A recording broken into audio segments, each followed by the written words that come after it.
back to Final Score Friday. Sponsored by Bojangles, Loyalty Automotive, and Richmond Pediatric Dentistry and Orthodontics. Welcome back to the fifth quarter. Hello to everybody watching on YouTube and our OTT and streaming channels. Sean and I here with the cheerleaders from Glen Allen to wrap up the last week of the regular season. We are now set for the playoffs.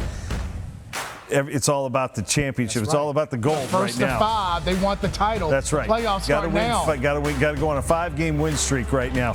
But not for the private schools. That's true. Because they only have 2 games to win their state title. The last couple of state titles in Division I for the VISAA have been between Benedictine and Trinity. Trinity's won 4 straight.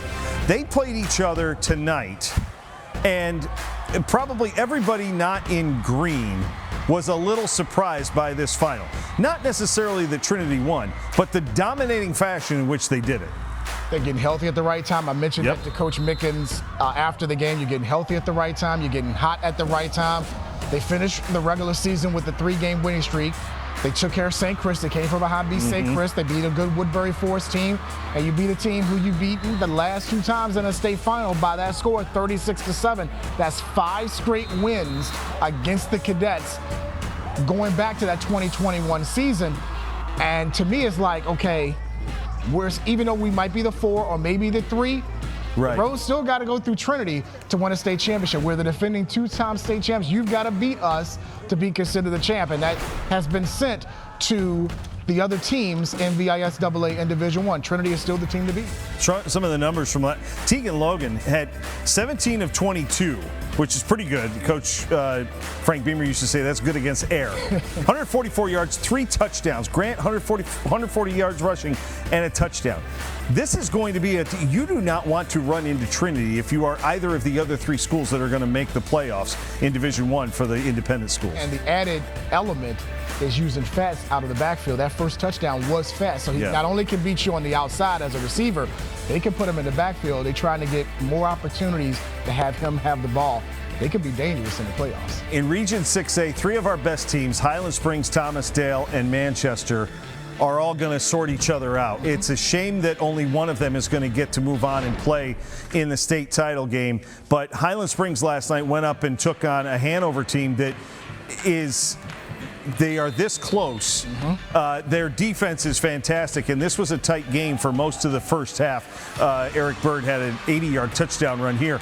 The Highland Springs, we don't know all the math right now, but with this win tonight, we think they may have pole vaulted into the #1 spot in Region 6A, which means that whoever it is, Manchester and Thomasdale, or whoever might come out of the beach, has got to go through the East End again to get to the state championship. It's going to be a gauntlet, but to have home field over there in the East End for Highland Springs, that's pretty good. The win on Saturday against a really good Verona team, had to come back and win by a point. A tight battle against Hanover, another pretty good team in Region 4B. It was a 3-point affair late in the early in the fourth quarter. And then to score the final 14 points in that game to pull away to win by 17. Highland Springs is sending a message. I know we talked to Lauren this week about, hey, you know, we need to clean up some things. This is a nice way to go into the postseason. We can clean up the stuff, but we still are 9-1. Right. And possibly the #1 seed in 6A. And if they do, they'll open with Cosby next week. Now, another team getting hot at just the right time is Dinwiddie. The Generals were 3-3 halfway through this season. Last night, they took on a very game MATOACA team who has had a lot of success this year and has a high-powered offense, but they don't have number 6.